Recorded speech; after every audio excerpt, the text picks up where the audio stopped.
Hello, I'm Joyce Woodworth. Welcome to the Spirit of Winona. It's springtime in Winona. The grass is starting to turn green, the flowers are starting to peek out of the ground, and the buds are starting to pop out on the trees. Springtime is a time of planting in our community, and the most dramatic thing that we choose to freshen our landscape with is a tree. In today's show, we will learn how to plant a tree, we will learn about the history of trees in Winona, and we'll attend a special event on Winona State University's campus where they will be giving away 2,000 trees to Winona residents to beautify our city. I'm standing here with Bruce Fuller, who is the head of the park department in Winona, and he is the man that's in charge of all the trees in Winona. Is that right? Yes, both the boulevard and the park trees. And I know, Bruce, that you've been here a long time as far as taking care of the park department and the trees. Tell me a little bit of the history about the trees, though. Okay, the trees started in Winona probably at the turn of the century. And if you see early pictures of Winona, it virtually looked like a sandbar. Winona began as a flat sand prairie in 1851 with absolutely zero trees. An article in the Winona Daily Republican newspaper on August 3, 1902, boasted Winona as the most beautiful city in the Union with respect to its trees. The article estimated 33,000 trees planted by the public spirit of the people of Winona. Early citizens of Winona really went hog wild in their establishment of trees and put a lot of efforts, in the stately trees that we enjoy at this time. To the point of in some cases they overplanted, planted them too close together in that. But one of the big mistakes they made was that they planted just one species because it was an ideal species at the time, and the species I'm referring to is the American elm. Broadway was especially dressed with the American elm. Up until the 1960s, Broadway was a narrow street in the center of town with extra wide boulevards. Rows of elm trees were planted close together, approximately 10 feet behind the hitching posts. These trees grew so high they stretched across the street and touched, providing a beautiful canopy by the time automobiles were the main mode of transportation. In Winona, the first cases of Dutch elm disease came in 1972. I started work here in 1971, and they accused me of bringing the disease with me, which isn't true. And we spread the loss of the trees over a 15-year period, because of early detection practices and quick eradication, and stopping the spread through root systems. And so we were able to, we still lost our elms, or the majority of them, but we were still able to do it over a 15-year period in which we could replace the tree. So if you look at our boulevard structure at this time, we're looking, and if you go up on Garvin Heights and look down at the community, we're still a community in a forest of trees, but it's a very young forest at this time. And Winona lost its elms. Broadway was widened to accommodate Winona's automobile traffic, but that same public spirit of the people of Winona to beautify our city with trees still exists, and it was never more evident than during the tree giveaway at Winona State University. I'm currently sitting with Dr. Darrell Krueger, who is currently the president of Winona State University. Hi, Dr. Krueger. Welcome Hi, to Joyce. the Spirit of Winona. Thank you for having me. Oh, it's our pleasure. Dr. Krueger, your campus is looking more and more beautiful as the days go by. This fountain is a new addition, I know, and it's lovely. Now, I understand that this Saturday is a very special event for Winona State. You're going to be giving away 2,000 trees to the community of Winona, and I would like to know why you're doing that. Well, we were trying to figure out what we could do for the year 2000. And now I know it's 2001, but we want to do something significant for this century, something that would be lasting. And so we thought about giving this community 2,000 trees for the year 2000. Well, now we have a little more than 2,000 trees that we're going to be giving, but we think it still meets the spirit of this new decade that we're in. Sure, it takes us into the new century. And they'll be lasting. They'll be here in 100 years, these trees. Well, what we did is we wrote a grant and got a gift of 2,000 trees for the community. And then we also put down $10,000. And with the community, with the city of Winona, they're going to plant these trees. They're contributing as much as we did in the cash to buy the trees. But we have a substantially 450 larger trees that's going to be planted in the surrounding area to the campus. These trees are being planted within a mile radius of Winona State's campus. Joe Reed, the organizer of this event, reinforces Dr. Krueger's purpose in presenting Winona with such a lasting gift. With the storm that we had a few years ago, we lost a lot of trees in the community. And with the surrounding community, because we're in the heart of the city, so the surrounding neighborhoods, we're planting over 450 trees. People probably noticed with the city, those 8 to 10 footers. It's something that we can look back on 30, 40, 50 years and remember when this thing looked like the Charlie Brown Christmas tree that it is now, and then 40 years later, look what it turned out to be. So something you can look back on. Bill Meyer, the campus yard supervisor, tells us about the variety of trees available at this event. Well, we've got hackberry down here. Hackberry is a good tough tree. We've got some red maples, some red oaks, some bur oaks, and we're out of the green ash. We've got some swamp white oaks over here. They all grow pretty good here in the Winona area. I just ran into Susan Miller here, who is going to be planting a tree today. Sure I am. Yes, I am. Right on the boulevard, and I want a fast-growing one so that we can get it started and go for it. Okay, and so what do you think of this event? Oh, I think this is wonderful. It's given everybody the opportunity to put those trees back where they're needed, because also the sound barrier and everything. So it'll be great. Okay. Yeah, and we appreciate it. We really appreciate all the hard work from all the scouts. They're helping us take it to the car and giving us mulch and more soil to put it in and teaching us how to put it in. So it's great. Okay, now which tree are you going to pick out? I think I'm going to do this swamp white oak because it is a fast growing and we want some action. Lucky for us today, we have the Boy Scout Community Service Day, so we have a lot of Boy Scouts helping out with this project. We also have a lot of 4-H'ers helping out with this project. But Leroy Chaplesky is here today with his Boy Scouts. Hi, Leroy. Hello. Welcome to the Spirit of Winona. Thank you. Leroy, how many Boy Scouts do you have here today working? We have about 50 Boy Scouts Super. and leaders. We even have one from Mabel, Minnesota that came up here to help us out. So we're in good shape. That's wonderful. And what are they doing? They are hauling out the mulch and the trees and this dirt to plant the trees for the people. And they're doing a good job. And if you look at them, they're a little dirty. Well, they sure are doing a good job. And I want to thank you for organizing and getting the Boy Scouts here today. Looks like you're working really, really hard. Tell me what you're doing today. What's all your jobs? Well, right now I'm shoveling compost into bags for people to plant their trees in.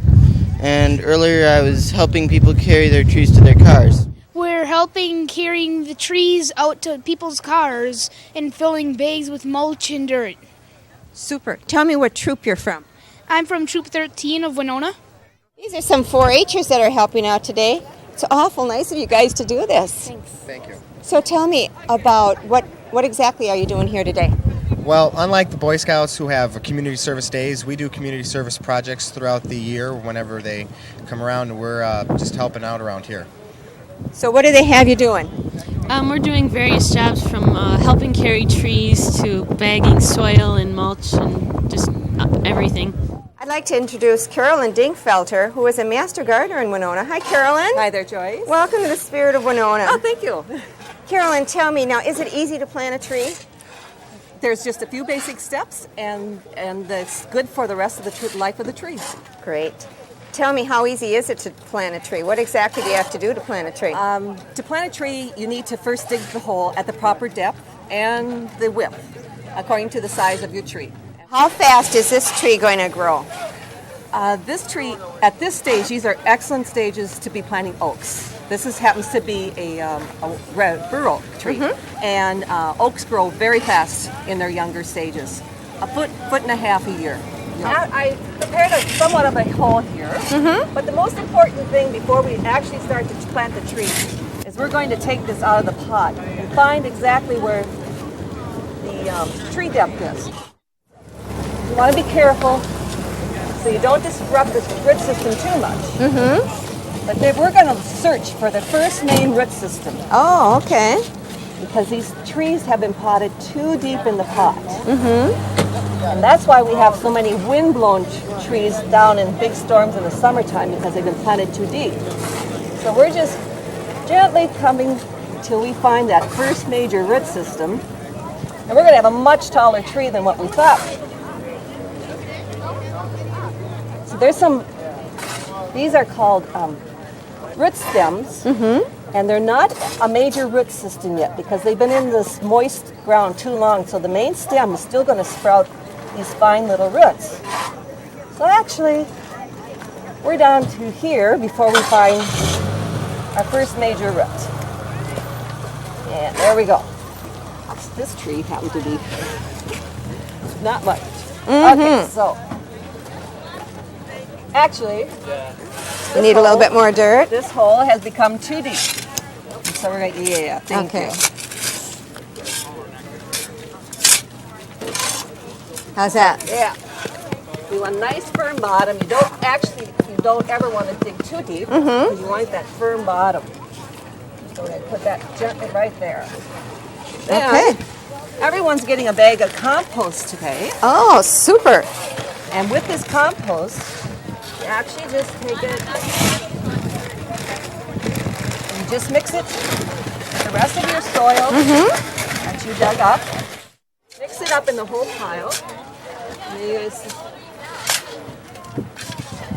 place the soil back into the ground. Your soil is really compacted from traffic, from riding the lawnmowers, whatever.